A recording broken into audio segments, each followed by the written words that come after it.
Bill's out there getting wood, getting his fire started out there so he can make some biscuits. Hey!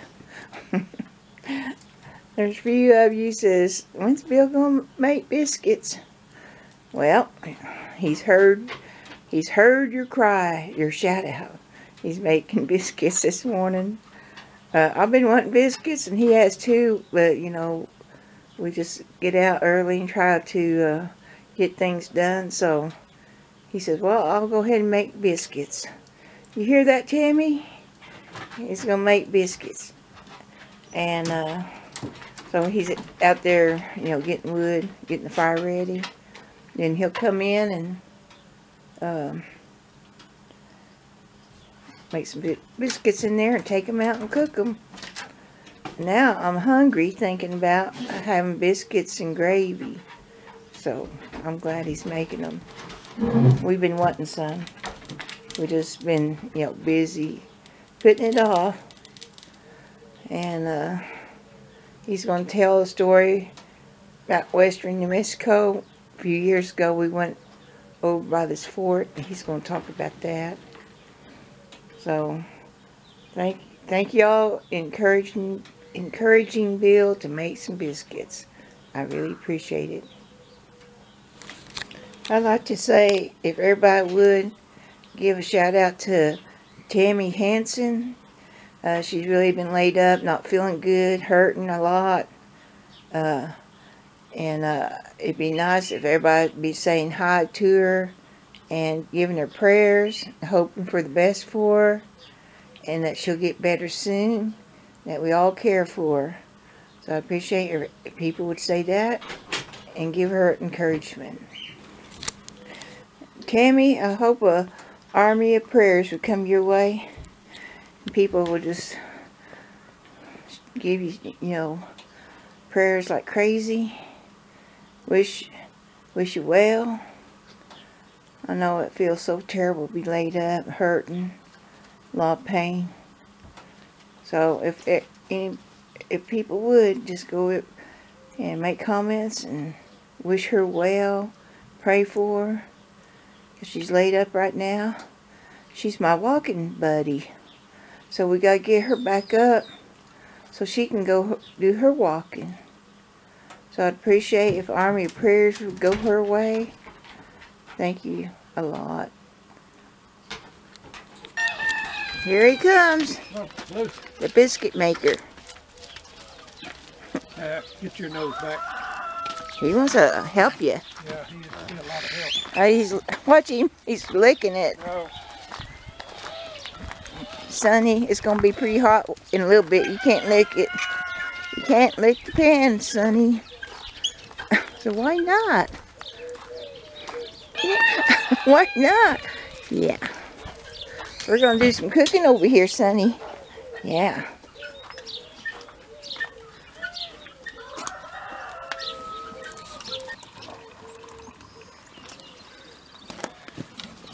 Oh, the dogs are playing.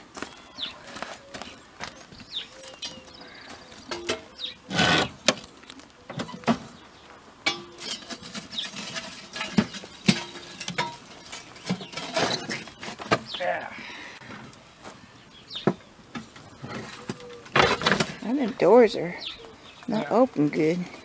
Need to work on it.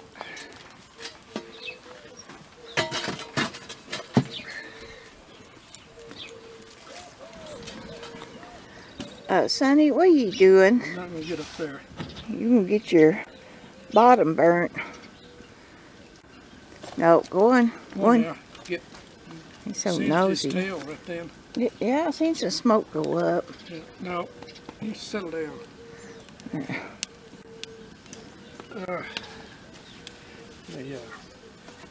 We got off the fire a little bit.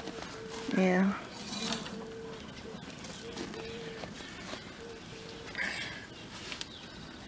What we're going to talk about this morning,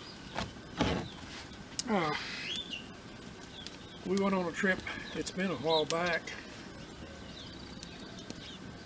in the western part of the state, or west of here anyway, farther west.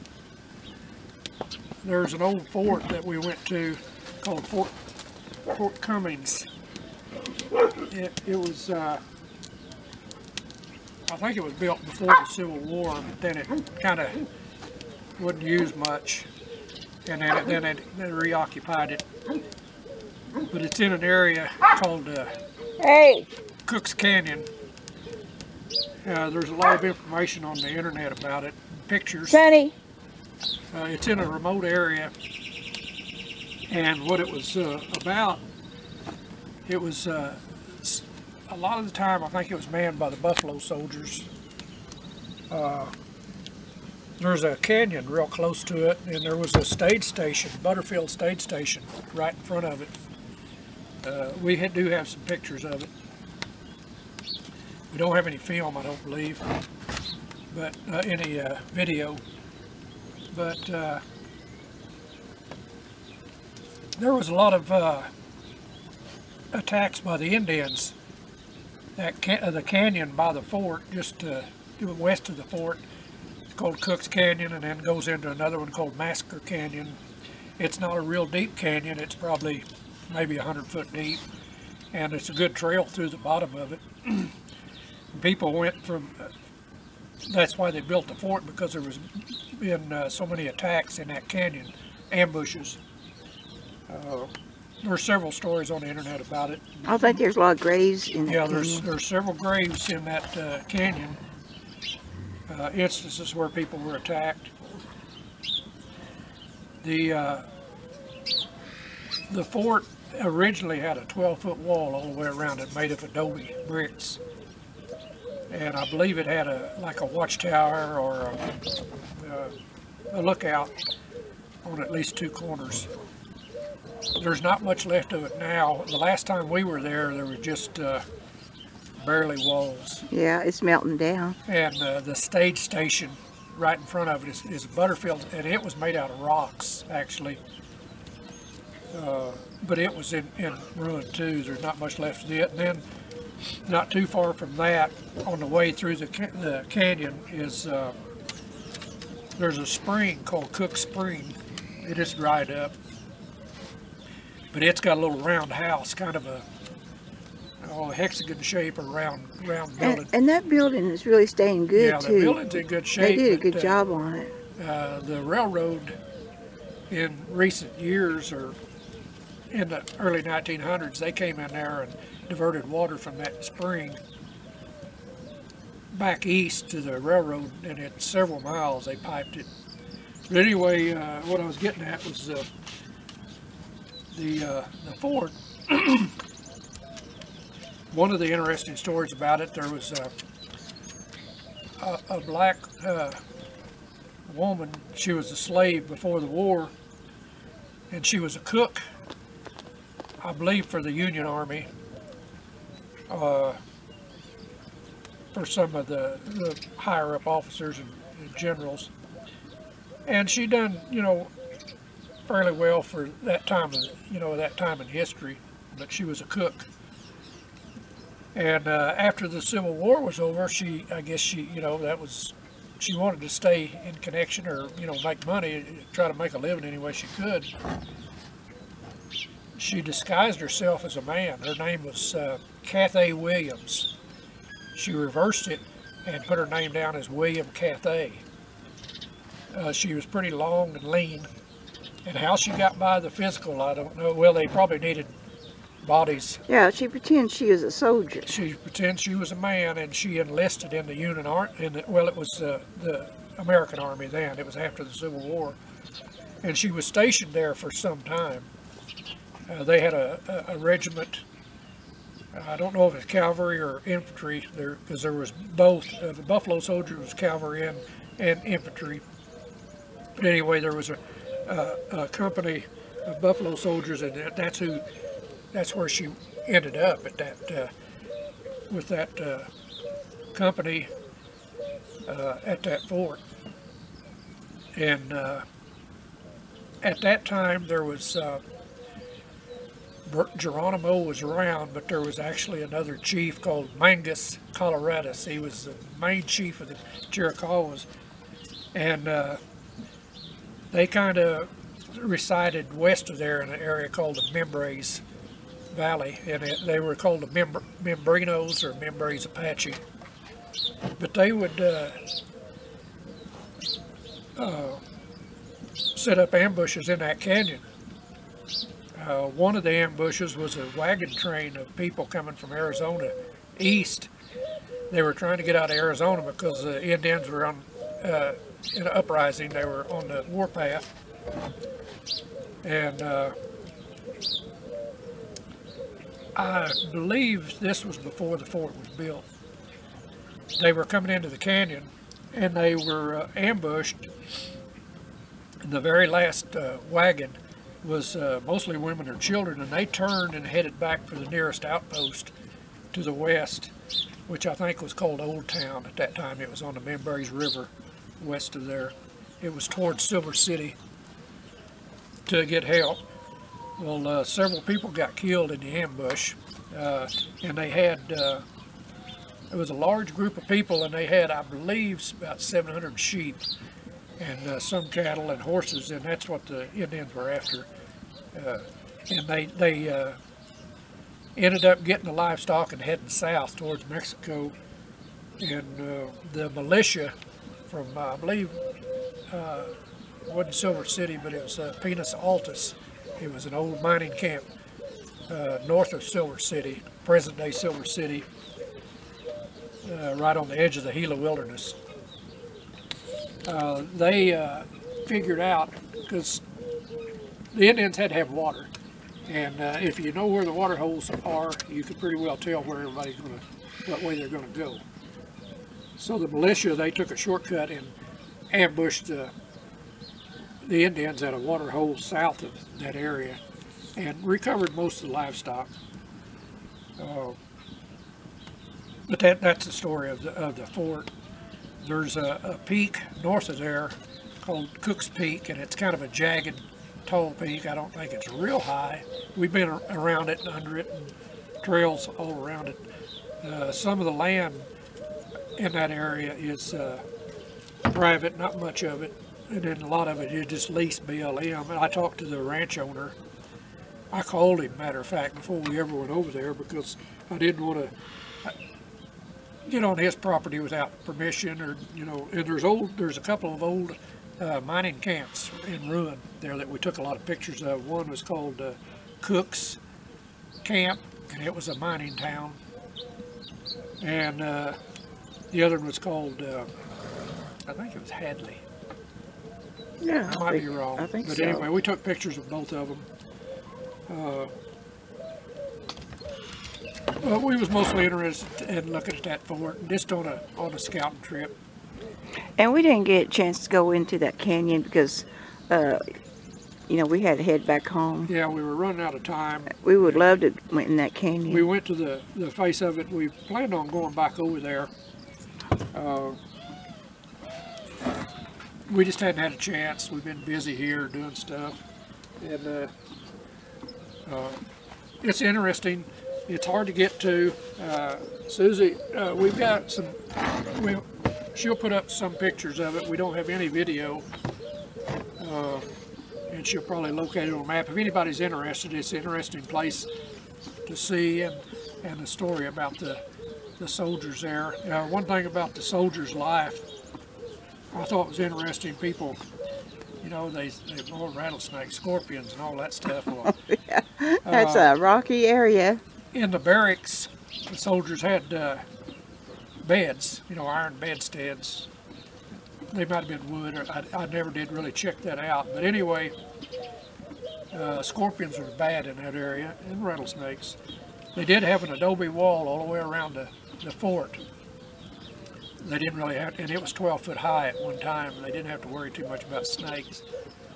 But they did have scorpions and centipedes.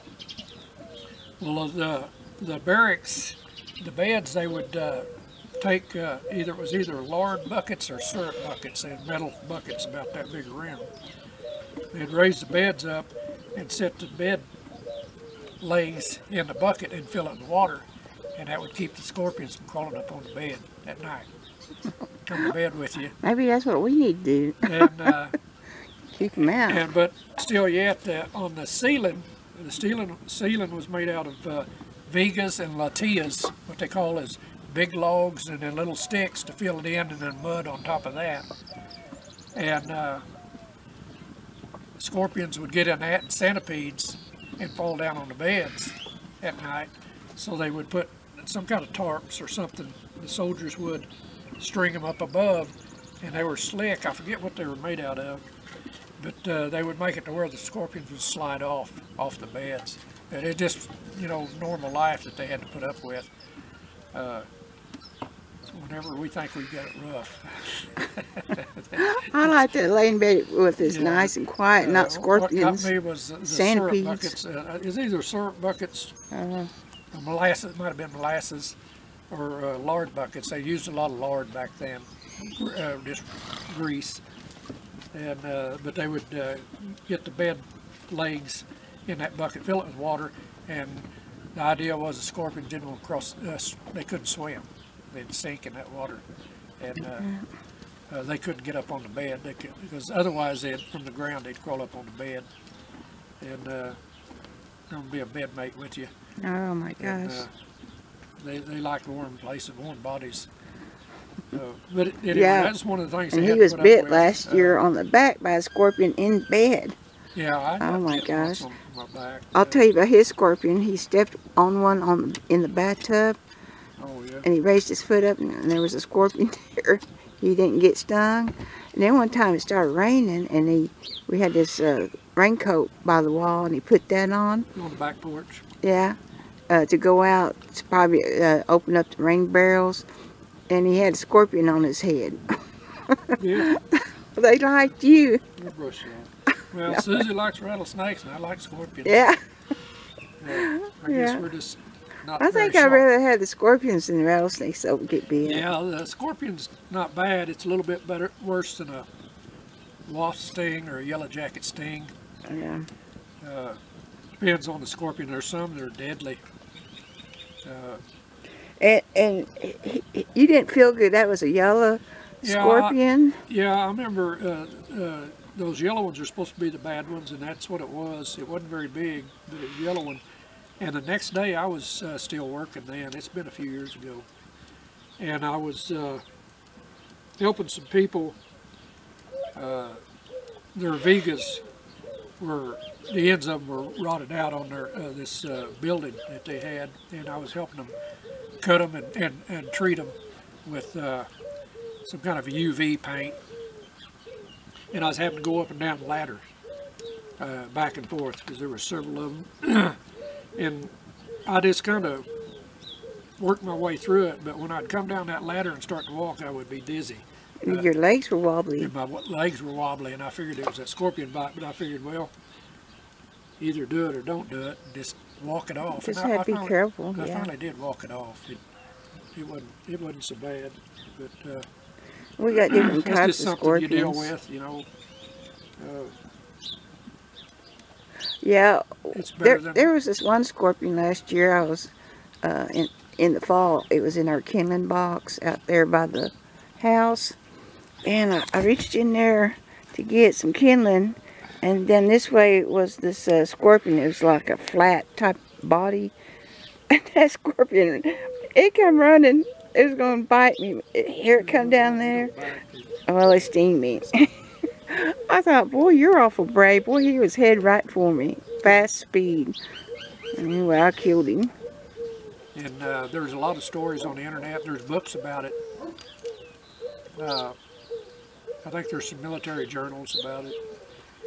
It was shut down off and on after the Indians, they subdued the Indians pretty much. They shut it down for good, and then it just deteriorated. The obie won't last. It won't. In the rain, it'll melt down and eventually it just fall apart. And the last time we were over there, it was just very little left, just some walls. There's a cemetery, a little bit of a graveyard there, pretty close to it. And it just got a few markers there where soldiers that were killed. And we did drive our car into there. It was a lot. The road was kind of rocky, Yeah. But if you go to the canyon, you do need a Uh, four-wheel yeah, drive. high base Yeah, 4-wheel drive. because it's a little bit rough right there. Yeah. Some of it, the reason the fort itself, I think it actually sits on deeded land. It's private land, and that's why I called. Uh, and I got a hold of the guy that owned the ranch, and told him what we were planning to do the first time we were. The Sea of New Mexico, and the road goes west to California. Goes through Arizona, and it was called the Western Road at that time. And it goes by that Cook's Canyon. It's not. It's in the area of Cook's Peak. There's a Cook's Peak area, and I think they're going to make a like a wilderness area out of it because it's kind of untouched. It's pretty pristine in that area. It's an interesting area. Good hiking area. And I did get some video of that ghost town, that mining town. Yeah. I do have film on that on our channel, but it's way back. Yeah, it's way back that she put it up. And I wasn't doing very good videos back then. Yeah, we still don't. We're still practicing. But Yeah. there's not much left of that Cookstown.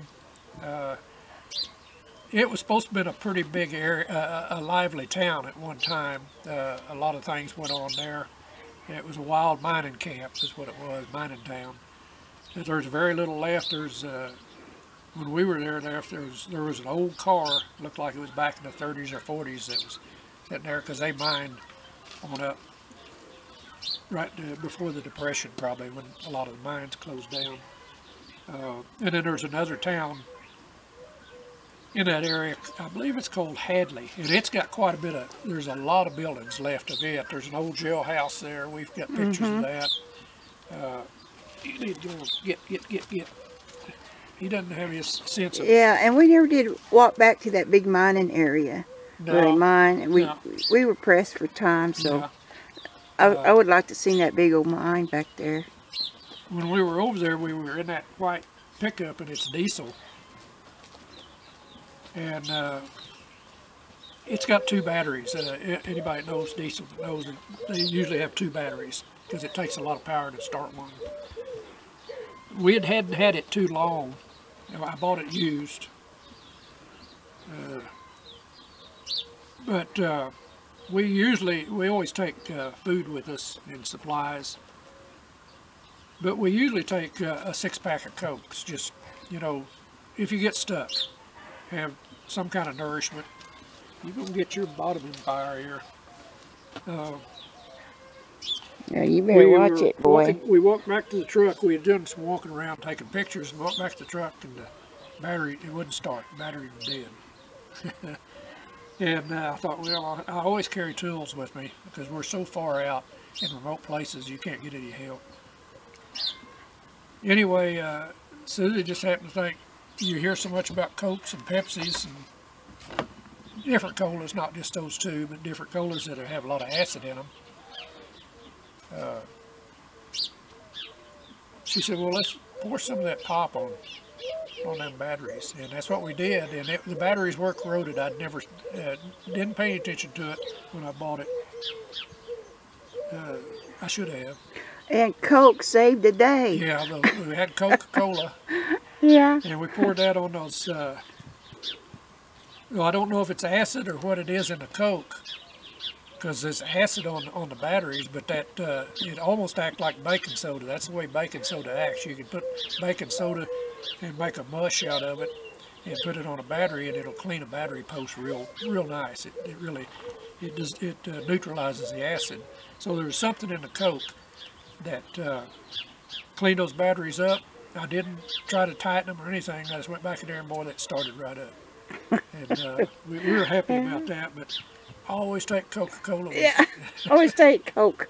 Yeah, we always take a 6-pack just because of that, because I carry tools, and we try to take necessary stuff and plenty of water with us, especially for the dogs and for us, and extra food. But, that's the story of Fort Cummins. If anybody looks it up, if you're ever Yeah. out in New And Mexico. I'll show some pictures off the Yeah. Kindle. Because Especially, I don't know where our pictures are anyway. especially hikers, it's an interesting place to go. And a horseback. It's far away. It takes us from here probably about good 3 hours to get there, doesn't it? Yeah. And if anybody's exploring the country out here, I'd always do it early spring or fall when the snakes are asleep. You know. Well, June is the hottest time of the year. May and June is actually the hottest time of the year out Yeah. here, and the driest time. Yeah, you'd burn up out there looking around. July, August, and September is when it rains. They call it the monsoon rains, but if we get rain, that's when it usually comes. In the late fall, late September, October, and then in November is when the rattlesnakes are really moving because they're in the spring. They're coming out and they're usually mad and hungry. They are. And they say they're pretty poisoned because they build up that poison through the winter. Yeah, and then they actually deplete it through the summer. Yeah. They don't keep making it, is what I understand, but they have what they call a dry bite. But that's a good place to see if you're in the mood to going on a interesting trip. If you've got the legs, Yeah. it's some of it can be strenuous, especially Cook's Peak. People have hiked to the top of it.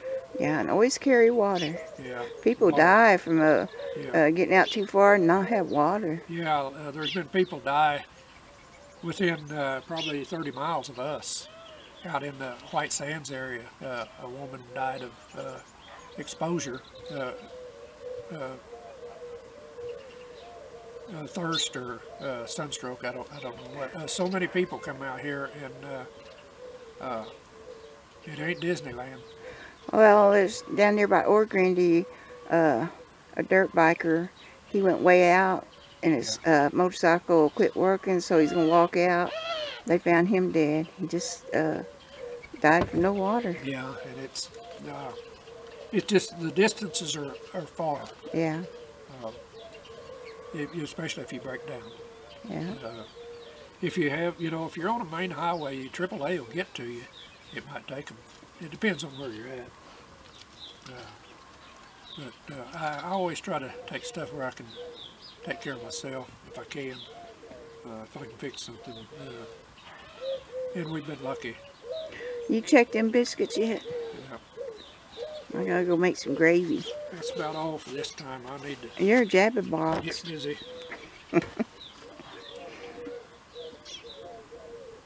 Well, Yeah, they're puffed up. they still gotta cook a little bit. I'm gonna put some more coals on. Yeah. I just went in, made the gravy up. Now I'm waiting for the biscuits. I'm gonna have ham and eggs. Woo! Biscuits and gravy. Mm-hmm. Biscuits and gravy. Right. What's the matter? Just waiting for them biscuits to cook. Yeah, they're pretty close. You want to take a peek? Yeah. Oh yeah, A little bit more. looking good. And it smells real good. Real good. I can smell them. Yeah. It's nice. Bill's checking it again. Yeah, they're ready. Oh my gosh. Wait a minute. You sit over here. There you go. That's golden biscuits. Yeah, they're a little burnt on the sides right there. Yeah, that happens. Well, thanks for watching. We gotta go eat from Out West Homestead. Bye. Here's a few pictures Gil was talking about at Fort Cummins. This one here, that was their well. We look down in it, it drops down under the ground about 3 or 4 feet. And that's still holding up real good. You'll see the overruns around there. I believe that canyon's back in here. We never did make it over there. And that could be up by the graveyard. They have a graveyard. A lot of these buildings are not there too much. That adobe melts down. So if anybody wants to check out Fort Cummings, you can find it on the internet. Bye.